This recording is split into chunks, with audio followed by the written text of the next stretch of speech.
Greetings and salutations, everyone. I hope everyone is doing well today. Today I've got some terrifying encounters that I'm looking forward to sharing with you. Also tomorrow, myself and Victor will be doing some more subscriber calls, the Q&A calls. So I'm looking forward to that. I know Victor is, and I hope that it goes just as good as the other day. On to the links. As you know, I rely on my Patreon, my PayPal, and my merch to help this channel to continue to grow and go. All of those links are in the description below. I also have a second channel for creepypasta, fanfiction, and scary voice acting. Stories that, they just don't fit on this channel. Now, if that's anything that you're into, follow that link and give those stories a listen. You may just like what you hear.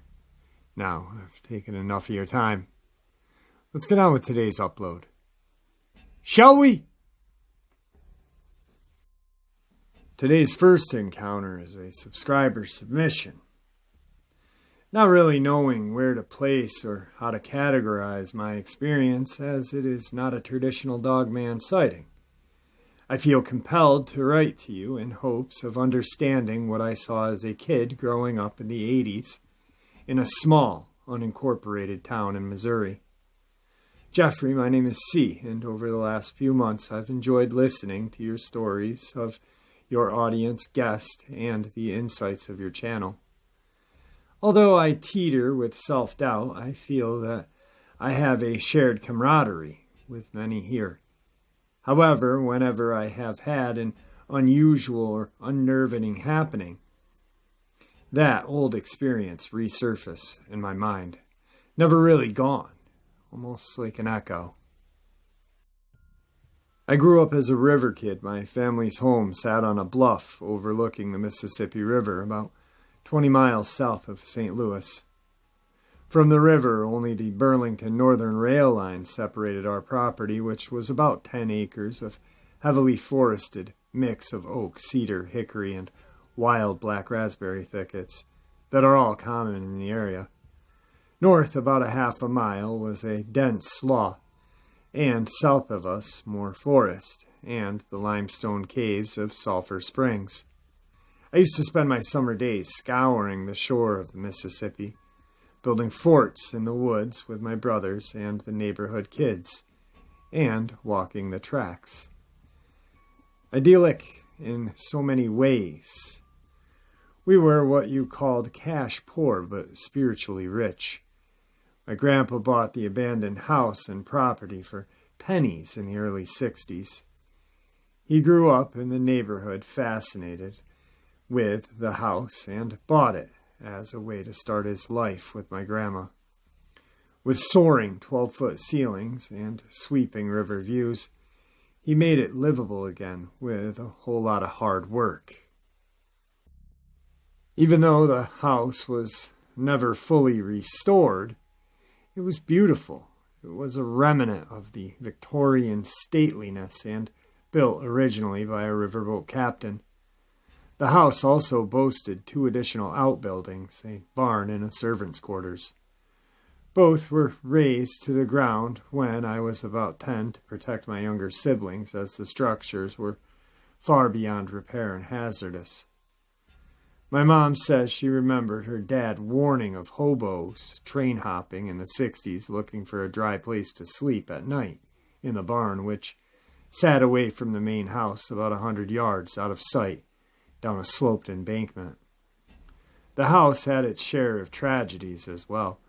Before having sat abandoned for many years, several of the first inhabitants, including children, had died there from scarlet fever. The original family cemetery and headstones of the family remain, though now on an adjoining lot that belongs to the neighbor. And so that is where my story begins. In this big old house on the river corridor, some people speak of ley lines or the natural conductivity of water and certain minerals and stones that are common in the Mississippi River Valley as conduits of paranormal activity. The river that flows down through the country is the cornerstone to some of our oldest cities, St. Louis, Memphis, and New Orleans. And thousands of years before that, Clovis civilization was found here, and the mound city of Chahoka. It truly has inspired story, culture, art, and fable from Hannibal down to the murky bayou backwaters of Louisiana. The house itself is special in more than one way. It seemed to be a beacon for the weird. Total strangers, psychics, and looky-loos would find their way up our long driveway and stand agape outside of our gravel driveway to say they saw this house in their dream. We never let anyone tour the house as we feared of what they may bring with them. See, it was as if the house itself was sensitive to strife, marriage discord, and arguing. For everyone that has lived at this house, all have a paranormal experience to tell. Running the gambit from knocking on walls, footsteps from nowhere, shadows shaking beds, objects suspended in air, power cycling of electronics, flickering lights, and creatures.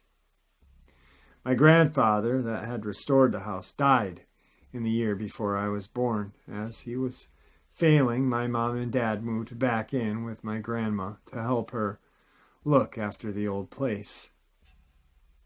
Enjoying being the only and eldest child for some time, I usually slept downstairs with my grandma. Not all the rooms in the house were equipped with the oil heat registers, but the downstairs living room was. That is where we often would sleep. The living room had one of the best views of the river, overlooking the Illinois side and adjacent to the double-locking wooden doors that was actually the original entrance to the home. My grandma was a pie baker, and so had baker's hours. Even when she wasn't at work, the living room had about a 10-foot hallway that separated it from the kitchen, where a pantry and water closet were. So sitting in either room, whether the kitchen or living area, a person would have a straight line of sight, if on the right side, to see into the other room. At the time, I was about 4 years old, maybe 5, long before I knew to be scared of anything. I had no exposure to scary stories, movies, or paranormal ideas. It must have been around 4:30 in the morning before any dawn light filtered through the windows. It was still pitch black outside, and I could smell Grandma's routine toast, molasses, and coffee. I woke up facing the hallway and could see clearly my mom and Grandma at the kitchen table, speaking softly. Like a kid, I wanted to join them. I rolled over onto my back and let my eyes fall around the room with the light from the kitchen. In the corner of the room next to the window was a TV stand and an old box-style TV. Behind it, I saw something that did not belong. A large, dark figure lurked in the corner of the room behind the television set. Even now, 30-plus years later, my eyes well up just writing that sentence. I was instantly paralyzed with fear. I pulled the covers over my face after I saw what looked like the big bad wolf peering at me from behind the television set. Its shoulders, chest, and head easily cleared the television set and stand, reaching a solid 6 to 7 feet. Tall, pointed ears, snout, and glinty eyes on a dark shape made of shadow is all I could see in that dimly lit room. I meekly gathered my courage and called out to my mom, "Come get me." Well, we ain't the type of family. "No," she said. "Mom, please." "No. See, you come here." After lying as still as possible, I jumped off the bed and ran into the kitchen. I did not go back into the living room until daybreak and unaccompanied. A strong-willed child, I was determined not to be sent back, so I folded myself onto the formica tiled floor, quiet, cold, and content. I did know that experience would haunt me and whisper into my ear again and again in my life, no matter how far I tried to bury it in my mind as wayward childhood imagination. It was not until years later that I told my parents this story. It is something that I consider traumatizing and unable to shake. How could something like this be in my house? I shared this story with my two brothers as a teenager. What color eyes did it have? They would ask. I said red for lack of a better description. However, after listening to some experiences on your channel, I want to amend that and say they were the color of embers, that glowing of fire, that amber, orangey red heat. That is the color. I do not believe to have experienced a flesh and blood dogman, but some type of demonic paranormal entity. I believe that both exist, but not sure if they intersect. As I said, the house itself, or maybe it was the land, or history, or the limestone, always seemed to be on the precipice. Almost like a portal. We never dabbled in the occult, and it was strictly forbidden in our evangelical home. The house was blessed a few times, and each time it felt like a weight was lifted. An oppressive feeling would leave, but invariably return with life's disappointments and upsets in a most nagging way that my brain won't let me forget. I briefly only remember that early morning whenever I have experienced something haunted. A strange sound, a cold chill, an unexplained rustling, a tapping, or a knock out of place.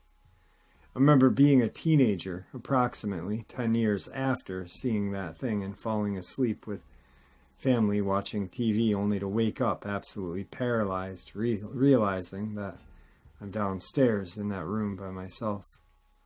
I've always felt it especially sensitive to the paranormal, and do not invite these curiosities into my life.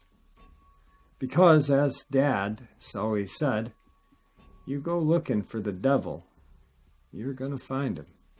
While the house was sold this year, my family still lives nearby in the area, and I now live in Washington State. I never let this experience sully my time outdoors, as it was one of the few places that I truly felt content. I have hiked hundreds of miles, looping through Mount Rainier, Wenatchee, Mount Baker, and Snoqualmie, and to try find time for whatever I can get away from my pharmacy career. My mom, a fan of the channel, has been paranoid for me for years living in Bigfoot country, but the natives here do not fear Bigfoot and know of him. That is good enough for me. To me, Dogman has always been some kind of paranormal thing, and I had no reason, especially given my early experience, to believe otherwise. I was always quite happy with being a tomboy, roaming around the river bottom, woods, and tracks without any fear. I was always quite happy as a tomboy running around the river bottom, woods, tracks without fear. It was only recently that I had my first ever chilling outdoor experience that gave me a pause. Pacific Northwest summers make the long, wet winters here worth it. During the pandemic, I put on my gym membership on hold and decided to hike around the many natural parks available in the Puget Sound for daily exercise. It was not in the big national forest that I felt afraid, but a relatively small power line trail park that I felt keenly alone, but not alone for the first time. This past June 2020, I had done a semi-regular loop at a nearby city park. It had rained in the morning, and the forecast called for more rain following day. Wanted to make the most of the day considering the forecast. I decided to explore a nearby power line trail that had always looked inviting. Being a woman alone has never bothered me. Sturdy, sure-footed, and generally confident, I did not think twice when I noticed an offshoot of the main trail, reasoning that I am in an urban environment with four-lane road nearby. The worst that could happen is that a secondary loop is longer than anticipated. But, having a day off from work, I invited the challenge. The whole area in which I enjoy hiking was part of an old mining operation. Miners tried digging coal out of various spots in the foothills during the western expansion, wrapping up the last of the operations in the mid-1900s. A few caverns and air shafts are still visible, and an occasional piece of coal can be found. It's quite beautiful what nature has reclaimed. A year-round creek zigzags its way through the land, providing the occasional water feature. Entering off the side of a busy main road and nearby retention basin, I was caught off guard how quickly the trail descended. Headphones in, I trailed down the switchbacks heading towards the flowing rocky creek, surrounded by ferns, moss.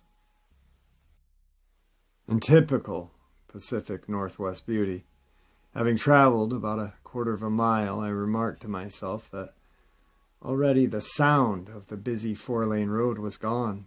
Noticing the quiet, I took my earbuds out and continued to walk along for a few more minutes before reaching the creek. I suddenly realized I was not alone. I had an utter sense of vulnerability. I did not necessarily think of any creature, but I felt like prey. I felt scared at this point. I didn't know if it would be faster for me to go back the way I came, or to power through and head up out of the valley, going up the other side. I just knew that I wanted to get out of there and fast. I started to sweat and feel the adrenaline rushing into my body. I had an intense sensation that I was being watched.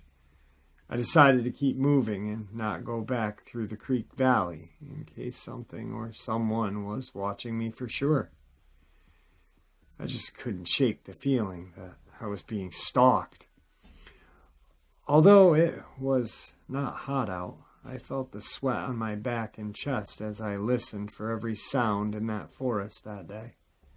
Not a single person was around, totally uncharacteristic for this area. Finally, I began to make my way out of the valley. I strained my ears listening for any sounds, hoping to hear birds. I scrambled, panicked for the next 15 minutes of intense cardio climbing and muddy trailing, until I reached a tree line where I heard crows cawing again. To me, that meant safety. I haven't been able to shake off that experience from this past summer, or go back into the woods since. Something has changed for me. I stay on sidewalks, neighborhood streets, and wide-open public beaches since that day. My mom, on the other hand, is delighted as my trips and hikes worried her a lot. I suppose I am looking for a way to reconcile these experiences and define them. I consider myself open-minded and do not think that every perceived paranormal experience is necessarily evil. I think there are so many things that exist in our universe that we just are not privy to yet or understand. I will continue to enjoy the stories on your channel and the sharing of the unusual. And with mindfulness, try to, as Victor says, go outside and enjoy nature. That's what it's there for. Thanks for all you do. C. Today's second encounter. I drive for work, and today I witnessed something that honestly shook me to my core. I'm an avid listener to various creepy storytellers on YouTube, and I've heard about people seeing deer that just aren't right. and are actually shapeshifters in disguise. Now, I've seen deer that have been struck by cars, shot, etc., but this one, it was different. Something about it just made me extremely uneasy, and I regret slowing down to take a look at it. As I was driving, I saw what I thought was a deer walking across the road. From a distance, it appeared to be just a normal deer. Where I live is swarming with them. But as I drove closer to where it crossed, I saw it walking through a field to my left. I use walking in quotations because I know how a deer walks, trots, runs, but it wasn't moving like a deer.